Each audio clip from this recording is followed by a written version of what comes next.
It's really a very informal recording. It's kind of like, if you have a question, ask me as I'm doing it. It won't ruin anything. I'm just keeping it conversational. Um, so one of the things in Chapter 12, we talk about long-term liabilities. They're bonds. And a bond is one way that a company raises funds.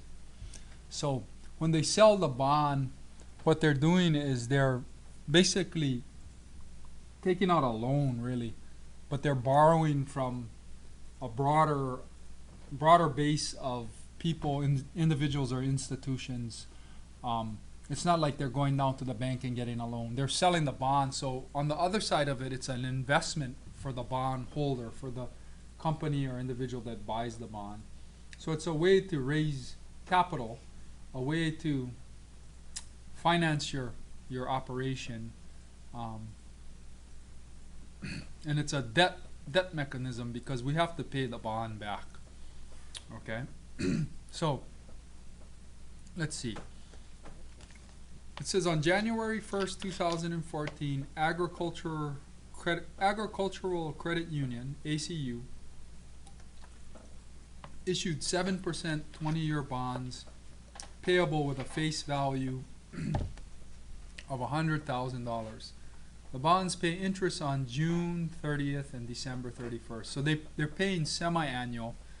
They have a stated interest rate of 7%, but if you put that on a semi-annual basis, that's 3.5% every half year. And they're 20-year bonds, but there's actually going to be 40 payment periods because it's semi-annual. You double that up. And in the end, it's going to pay off at $100,000. Okay, so this funny thing is we discount and we use the market rate. So the market rate can change from day to day. And that's the rate that's happening on the day that the bonds are issued. So this 7% is what's actually in the bond document. But when they say market interest rate, they're looking at what the market's doing that day. So the bond and the contract, the bond contract, it has 7% on it, but the market may have a 6%, may have 8%. Okay, so there's a relationship between the market rate and the actual price at which the bond sells. Okay, so let's see. The 7% bonds issued when the market interest rate is 6% will be priced. And then you have to know the relationship, okay? And if you don't have that right off the bat, take a look at your text. There's a text section, there's a help me solve. This one takes a little bit of memorizing in the beginning until you do more and more of these problems, and you can kind of see why. But I like the diagram. They usually have a nice diagram about this type of thing in the book. Let's see if we can find it, where they talk about market rate and I guess they didn't take us to the section where it is. There's something kind of like that on 693. 693? It talks about the discount premium.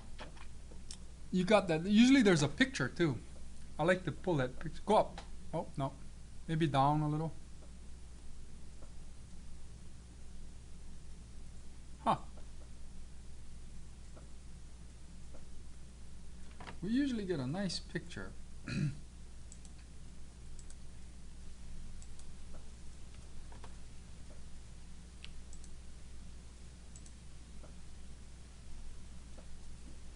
Anyway, let's see.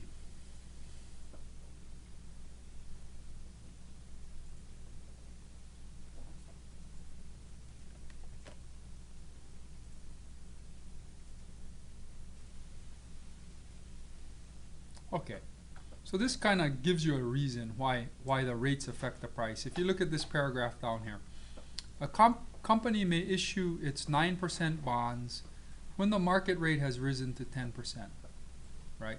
So, take for instance that $100,000 bond. If we had a flip-flop it, right? If it was a 6% bond when the market is paying 7%, then nobody's going to buy it. So what we have to do is we have to discount the bond, bring that bond actual selling price down to attract investors to buy it. So you end up with an effective rate that ends up being at or near what the market is on that day. Okay, so in this case we have the opposite situation, right? The bonds have a stated rate of 7%, but the market is paying 6%. Okay, so we can charge more for it because we're offering a better rate. So they're going to be priced at a premium. They are attractive in this market, so investors will pay more than face value to acquire them. That kind of gives you the reason behind it. Now when you got time, look in your book, there's a nice diagram, a picture, there should be one, that shows you that relationship. And it's usually best to just memorize the relationship. But that paragraph in the whole Help Me Solve that I pulled up actually gives you a pretty clear-cut reason why it's that way.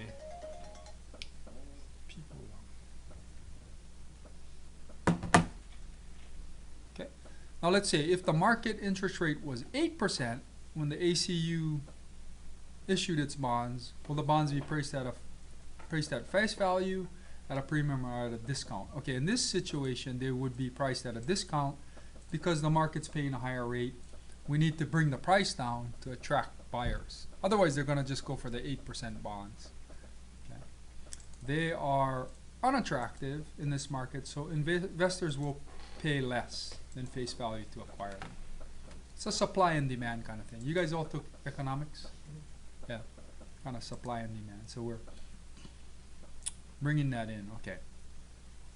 Now, a lot of times when you read bond stuff and you read in the newspaper, the way they quote the prices of bonds is a percentage of its stated value, its face value. Okay. So like in this case, when it says the issue price of the bonds is 96, that means that the bonds were issued for 96% of their face value. So if their face value is 100,000, they were issued for 96,000. Okay, that's the way they say it, 96. They could say 85 3/4. Okay, and if you looked at the financial pages of the paper, the bond section, you would see that. That's how they quote the bond prices in those sections. Okay, so that means that when we sell the bond, when this company sells the bond, they're going to collect 96,000. But they actually owe 100,000. So they have a bonds payable of 100,000. Okay. That difference is what we call a discount. So that's the discount on bonds payable of 4,000. I don't get how, like, if it's issued for 96,000 and they're gonna have to pay 100,000 back, where does the 7% come in? We're going to amortize this discount.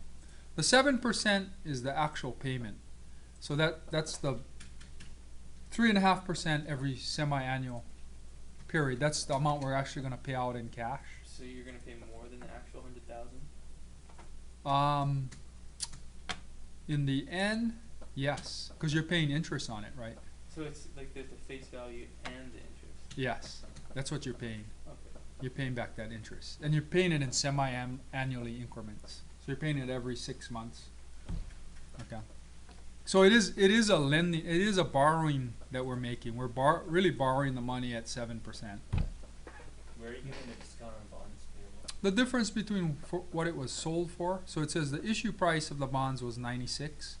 That means it was 96% of its face value, and the actual bond payable. So we had to sell it for less than its face value because the other bonds were paying 8%. So effectively, we're probably, I don't think this problem is worked out exactly that way, but it's bringing the price down to where we're achieving a rate that's competitive with the 8%. You see what I'm saying? If not exactly at 8%.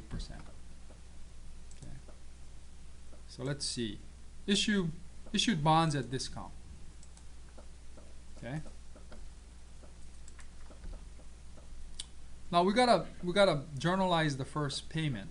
So always remember that the payment is going to always be whatever the stated rate is times the face value. That's going to be the payment.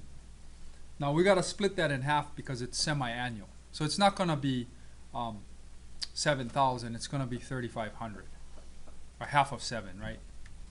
Because we're doing it every half year. Okay, so don't let that throw you off. You're going to have an interest expense. You're going to have a cash payment. And then what we're going to end up doing is amortizing the discount.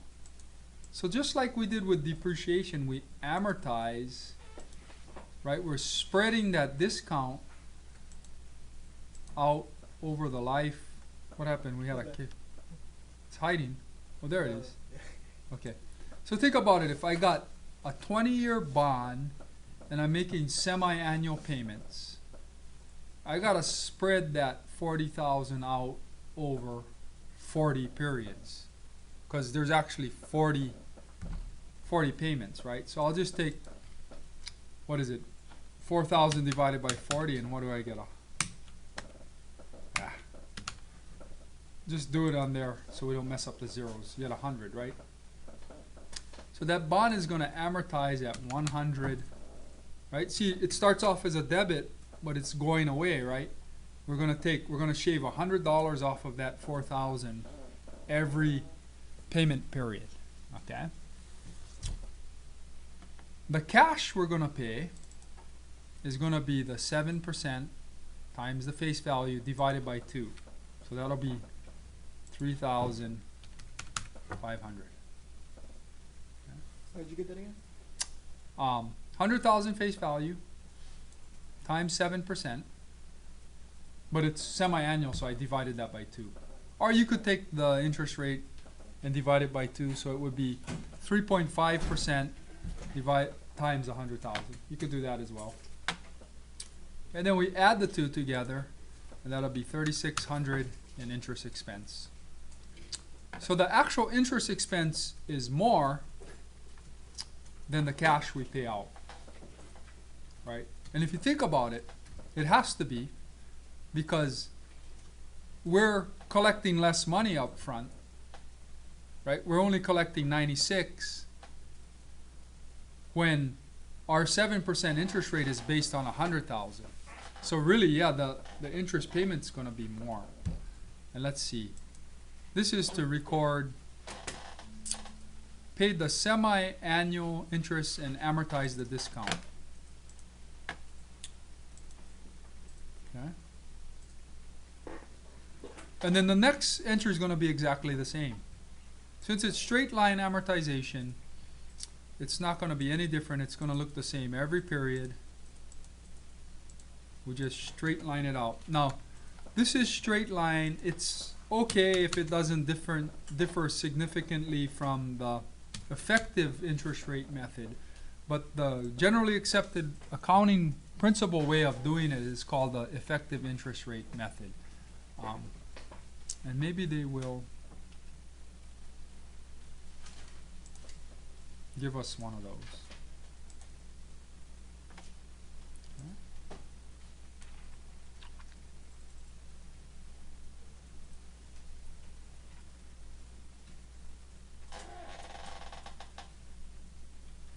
Okay.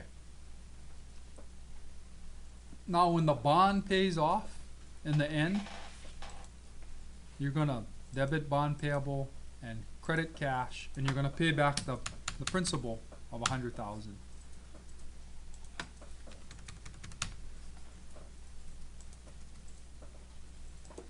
Retired bond payable at maturity.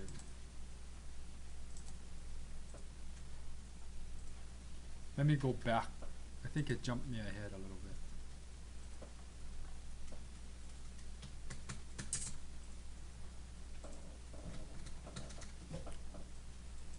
You see how that works?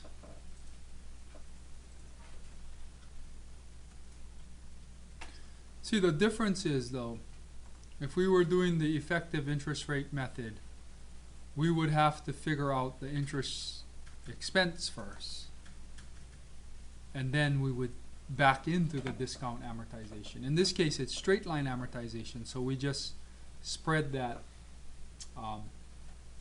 discount out over the life of the bond.